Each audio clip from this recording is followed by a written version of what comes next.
You guys have been asking me time and time again on every single video that I post, what stocks am I buying? We're currently going through a market crash. Yes, this is a market crash. We're down over 30% in just a couple of weeks. So there is a lot of opportunity out there in the market. And yes, as a result, I am buying stocks. Many stocks are down over 30, 40, 50% from their highs just about a month ago. So there's a lot of value that we can actually find out there for great businesses that will eventually, in my opinion, turn around and become much stronger businesses in the next few years. So in my last video on 3 premium stocks I'm looking to buy for March 2020, I disclosed 3 stocks that I was currently purchasing or looking to purchase, and that was JP Morgan Chase, Starbucks, and Disney. And yes, I have been buying those 3 stocks. And yes, those companies have dropped even more from when I made that video, but my strategy is dollar cost average in, so I've been buying and averaging down on these positions as we continue lower. But I wanted to do something special for you guys today and talk about 2 more companies that I've been buying and I plan to buy pretty heavily moving forward, especially if they continue dropping the way that they are. So I hope you enjoy this video, guys. Drop a like down below if you do and if you appreciate this. And if you want to hear anything else in regards to stocks, the stock market, any particular stocks, let me know in the comment section down below. And if you see any comments on topics that you want covered, just give it a thumbs up. And the ones with the most thumbs up are pretty much ones that I make future videos on. So the first of the 2 companies I'm going to cover today is McDonald's. This is one of the best run companies in the entire world. And it's a brand that's built its reputation worldwide as being one of the most beloved fast food brands for anyone, anywhere in the world. Honestly, guys, who can resist a Big Mac? Not me. But jokes aside, McDonald's is an extremely well-run company, and even during these tough times, they are still offering us fast food via drive-thru or in some cases pickup, but that seems to be cutting down now in most countries. This is critical because for some people, grocery stores are just constantly running out of supplies, and the only way they can actually get food that's ready right now is from fast food like McDonald's. So why McDonald's? Looking at their fundamentals here, at first you may be worried that revenue is on a decline, and while this is true, no doubt, there is some good news about this. McDonald's has been shifting to a model where they have 95% of its restaurants owned and operated by its franchisees, and McDonald's themselves only owns about 5% of them. This is good for McDonald's because they can then focus on expanding, reduce their expenses, and increase their profits, and this model has clearly been working out really well for them thus far. If you look at their net income, you can see this increase substantially in the recent years, and this is a result of this model shift by the company. So as time goes on, they keep reducing how many restaurants they own themselves.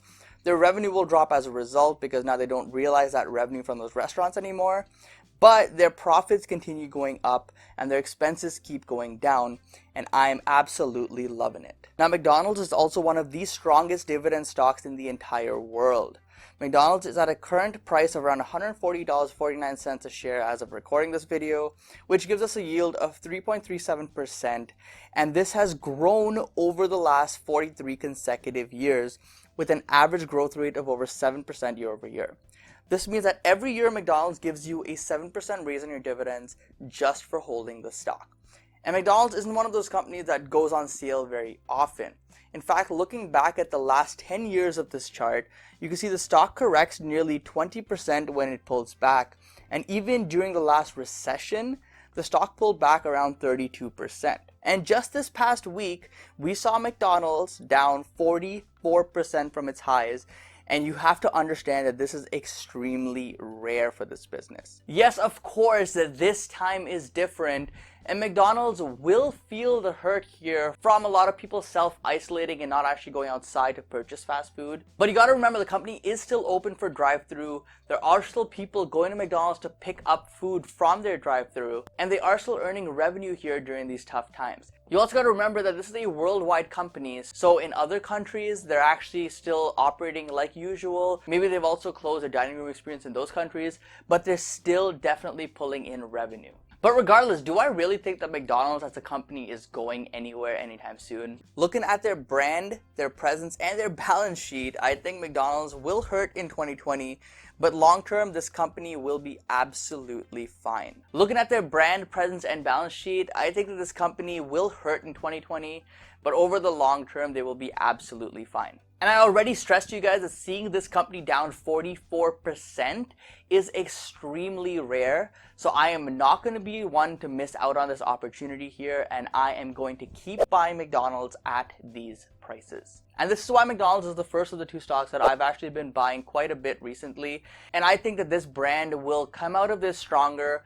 It is going to suffer in the short term, but that's where the opportunity lies. I know 10 years from now, looking back on 2020, I'm going to regret not buying into McDonald's because I'm convinced that the stock will be much higher then than it is now. And the last thing I want to do is really miss out on this golden opportunity. The second company that I've been buying and just started buying recently actually is another stock that we've discussed on the channel before.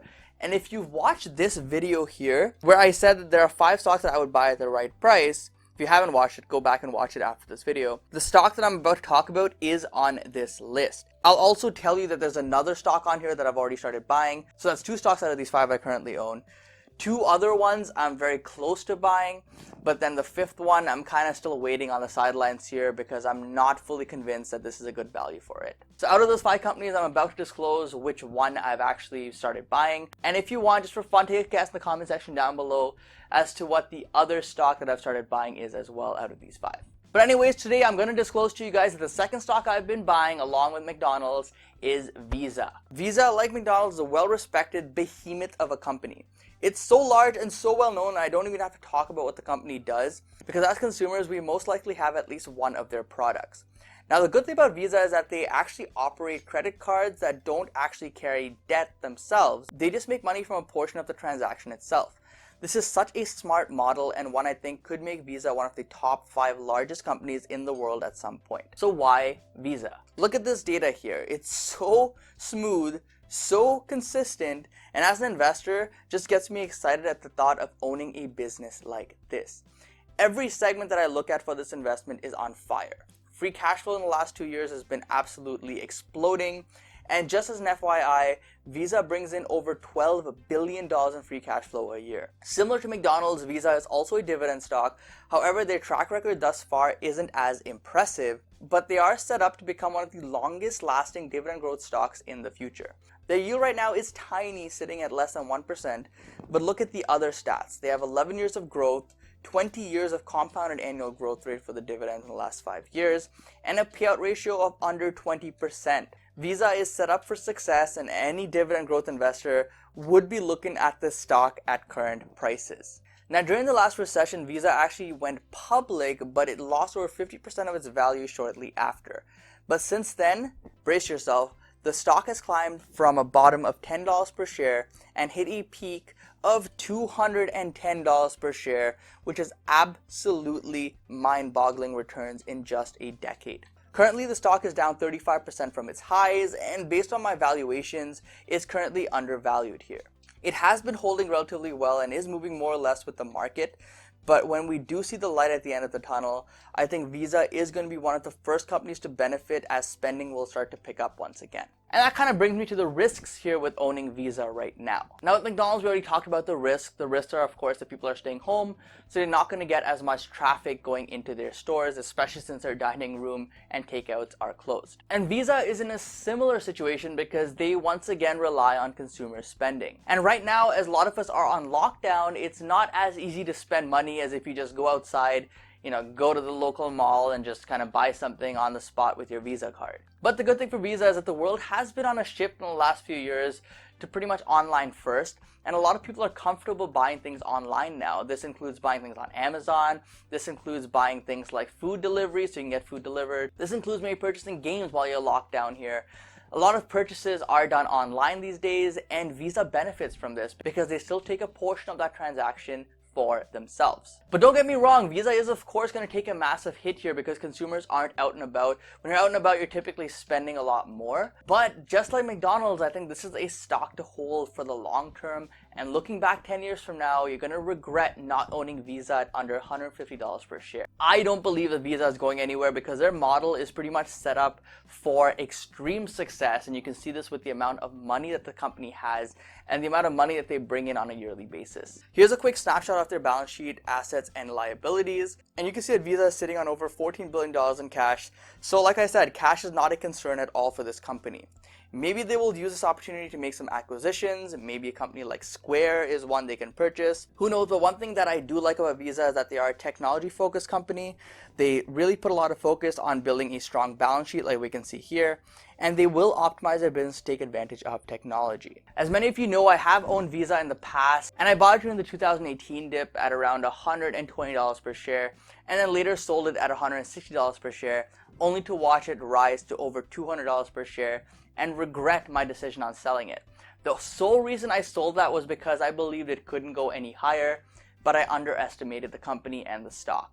Now it's presented me with a second opportunity to buy in at prices lower than what I sold at, and I am not missing out this time. The lower we go in Visa, the more money I'll be putting into Visa. So if we drop into the 120s or 130s, this could become one of my largest positions in my portfolio. Now, as always, guys, this video is designed to just share with you what my thought process is during these tough times and what companies I'm looking to purchase for myself during these times. I can't believe I still have to say this, but remember to do your own research. I've seen way too many comments recently saying things like, you told me to buy company XYZ, now the stock has crashed and I'm down on my investment. So I just want to remind you to please remember that you are solely responsible for any investment decision that you make. You can't hold anyone else accountable because you're the one making that decision at the end. Do your own research, take the time to find businesses that you understand and that you can hold over the long term, regardless of whether the stock goes up or down in the short term. One of the biggest mistakes investors make is just look at someone else and see what they're buying and then just replicate that.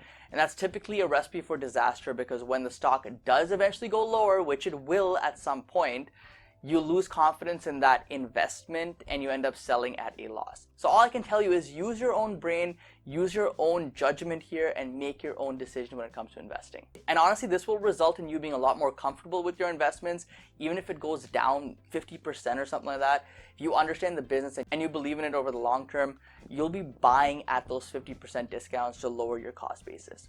Either way, guys, hope you enjoyed this video. Don't forget to let me know in the comment section down below what stocks you are buying right now, because I'd love to hear from you guys because there's so many deals out there. I just can't cover them all on the channel.